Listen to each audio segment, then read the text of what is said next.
Hello दोस्तों, veterans, नमस्कार।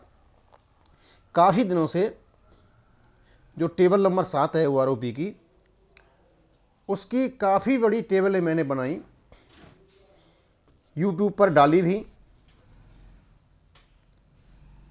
और उससे ये निकल सकता था कि हमारी OROP में कहाँ कहाँ विसंगतियाँ हुई हैं। ऑफिसर्स के भी चार्ट डाले, JCOs के भी डाले, सिपाही से लेके हवलदार तक के भी डाले, लेकिन अभी तक एक भी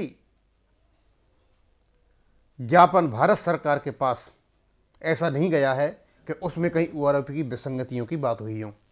हाँ, वो पुराने मुद्दे जो थे, MSP का है, फील्ड अलाउंसेज का है, डिसेबिलिटी का है, वो चर्चा का विषय है, लेकिन OROP की विसंगतियां जो OROP 2 की हैं, उनको अलग अलग तरीके से प्रतिपादित किया जा रहा है।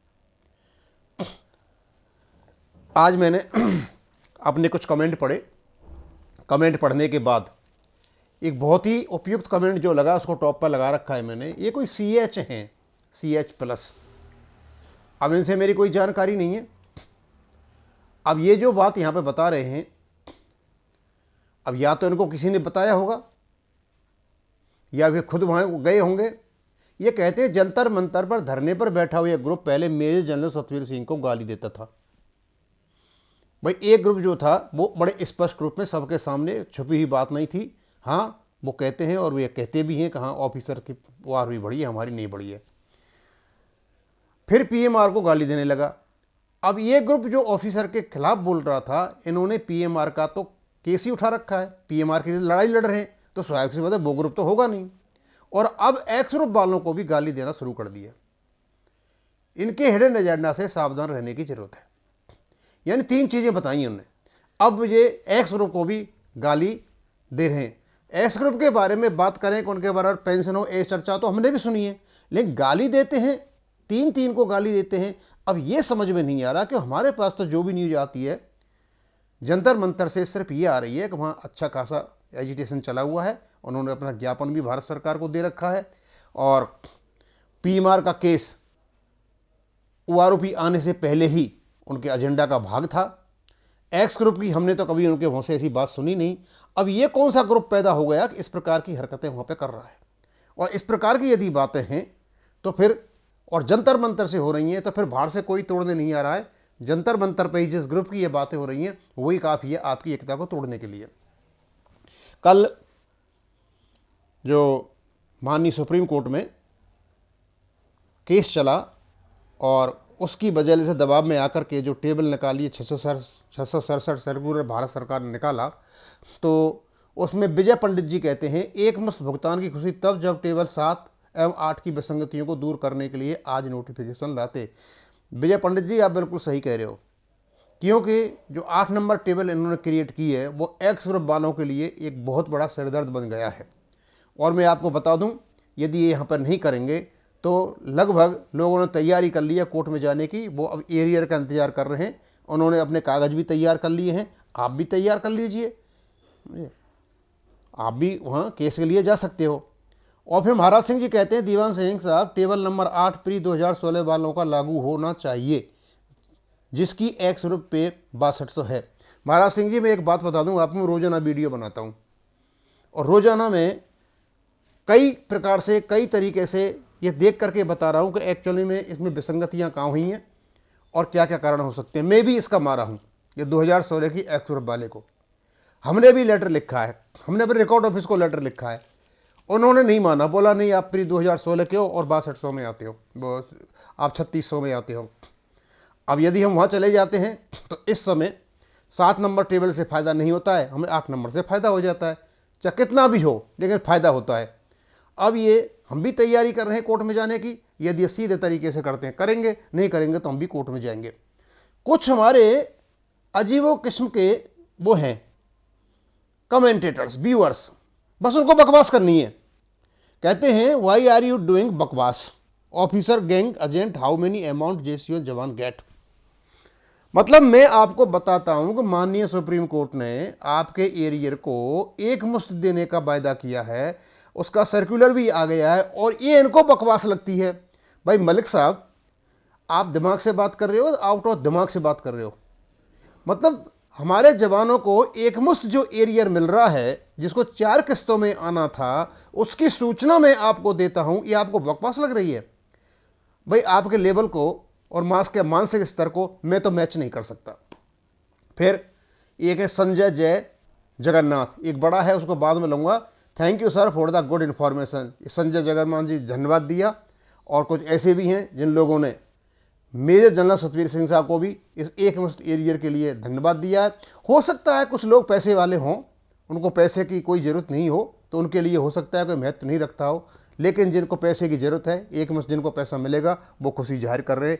और जिनको मिला ही नहीं है, जिनका एरियर ही नहीं बढ़ा है, तो स्वाभाविक सी बात है वो तो नाराज़ होंगे ही। एक और है कोई प्रियांशु पूनिया। क्या गांव वाले आपको पागल कहते हैं? पता कर लो।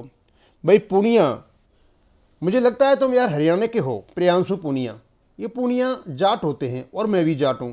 अब मैं तुझे किस भाषा में समझाऊं पूनिया, मुझे तो समझ में नहीं आ रही है, समझे। अब मुझे तो ऐसा लगता है यार तुझे गांव में पागल कहते होंगे लोग बाग, क्योंकि तूने जो कमेंट किया है ना यहाँ पे, वह कमाल का कमेंट किया है यार। अपना लेवल तो देख ले, मानसिक स्तर तो देख ले पहले, समझे। अब तो रही इसकी बात कि तुमने किया है तो बहुत अच्छा। मैं एक्चुअली इसलिए डाल रहा हूं तुम्हारे लेवलों को दिखाने के लिए कि तुम किस लेवल के लोग हो, समझे, और तुम क्या कर सकते हो और किसी काम के हो या नहीं।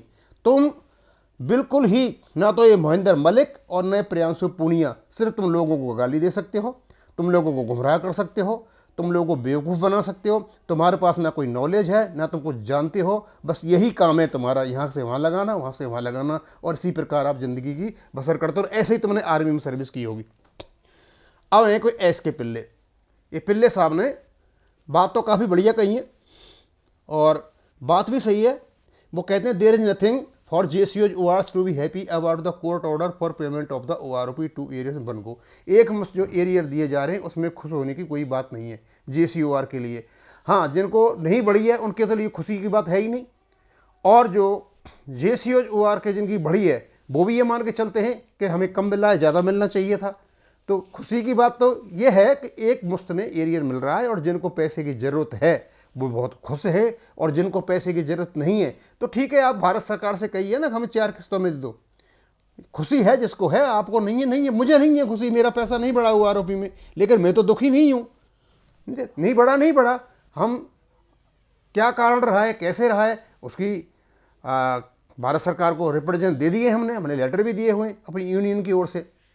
JCOs are kept aside from this scheme, और JCOs को तो यहाँ से लगभग बराबरी कर दिया। बिल्कुल सही बात कह रहे हो आप, क्योंकि इसमें जो लगभग JCOs को नुकसान हुआ है केवल एक XY ग्रुप के JCO को छोड़ करके, और X ग्रुप के JCOs को भी नायब सूबेदारों को कुछ को मिला है, कुछ को नहीं मिला है, और जो सूबेदार XY ग्रुप हैं उनको तो बिल्कुल ही बास कर दिया है। तो इस प्रकार की OROP बनी है, लेकिन OROP की जो फिटमेंट फैक्टर है, सवेरे मैंने टेबल डाली थी, उससे स्पष्ट दिखाई दे रहा है कि जो फिटमेंट फैक्टर के हिसाब से हमारे जो स्केल बने हुए हैं और ऑफिसर्स के जो बने हुए हैं, वो ORO2 की टेबल हमारे फिटमेंट फैक्टर से मेल नहीं खाती हैं। और ऑफिसर्स की भी जो मैंने बताया था कि मेजर का फिटमेंट फैक्टर 2.38 है, उनकी पेंशन नहीं बढ़नी चाहिए थी, लेकिन वो भी 12% बढ़ी हुई है। हम तो स्पष्ट रूप से कहते हैं कि इन्होंने जो भी फिगर्स ली हैं, मिनिमम मैक्सिमम लिया है, वो सही तरीके से और ईमानदारी से नहीं लिया है। अब क्योंकि छुपी हुई बातें हैं, ये तो RTI से पता चलेगा, या फिर ये फिगर बताने को तैयार नहीं है, ये सारी बातें हैं। From the family pensioners are getting paltry sum. Family pensioners की बार बार बातें आ रही हैं। Family pensioners last pay drawn का 30% है, और यही इस समय पॉलिसी है। जब तक पॉलिसी नहीं बदलेगी तब तक फैमिली पेंशनर्स में कोई भी फायदा नहीं होने वाला है। आप फैमिली पेंशनर्स की पॉलिसी बदलवाइए तो स्वाभाविक सी बात है वो आपकी पेंशन से रिलेटेड है, और आपकी पेंशन जैसे फैमिली पेंशन का ये बदल जाएगा 30% वाला फॉर्मूला, तो स्वाभाविक सी बात है ये सबको फायदा हो जाएगा, अदरवाइज किसी को नहीं होने जा रहा है। Then what does difference make even if the arrears are paid one go और 100 इंस्टॉलमेंट में दो, एक में दो, इससे फ़र्क क्या पड़ता है? हाँ सर, फ़र्क पड़ता है, उनको फ़र्क पड़ता है जिन्हें वास्तव में पैसे की ज़रूरत है। जिनको पैसे की ज़रूरत नहीं है उन पर कोई फ़र्क नहीं पड़ता है, उन्हें मिले या नहीं मिले। Of course officer again got the jackpot of crediting a huge sum in their pension account. आपकी बिल्कुल सही बात है कि उन्होंने OROP2 की जो फिगर्स हैं वो उनको जो मिल रही हैं वो उनकी वृद्धि से मिनिमम जो आपका मल्टीप्लाइंग फैक्टर उससे मेल नहीं खाती, उससे ज़्यादा हैं। अब इसको उठाए कौन? क्योंकि अभी तक ये आशा थी कि जो एजिटेशन हो रहा है वो उसकी वजह से भारत सरकार दबाव में आएगी। अब ऐसा कोई भी ज्ञापन जो रीजनेबल है भारत सरकार के पास नहीं गया है। हाँ, वो अलग बात है जब लोग इकट्ठे होते हैं तो उससे सरकारें पॉलिटिकली दबाव में आती हैं। जंतर मंतर पर जो एजिटेशन हो रहा है इसमें कोई शक नहीं है कि सरकार इसके बारे में सोच रही होगी, देख रही होगी क्या किया जाए क्या नहीं किया जाए, उसी से दबाव में आती हैं। लेकिन दबाव के लिए ज़रूरी है कि एक ऐसा ज्ञापन हो ओआरओपी की विसंगतियों के लिए जिस पर बहस की जा सके और जिससे आगे बढ़ा जा सके। लेकिन अभी तक तो किसी का कोई ऐसा ज्ञापन भारत सरकार के पास गया नहीं है कि पिन पॉइंट करके कि भाई ये गलतियां हुई हैं और ये गलतियां नहीं हुई हैं। अब मैं इसको यहीं ख़त्म करूंगा। थैंक यू, धन्यवाद।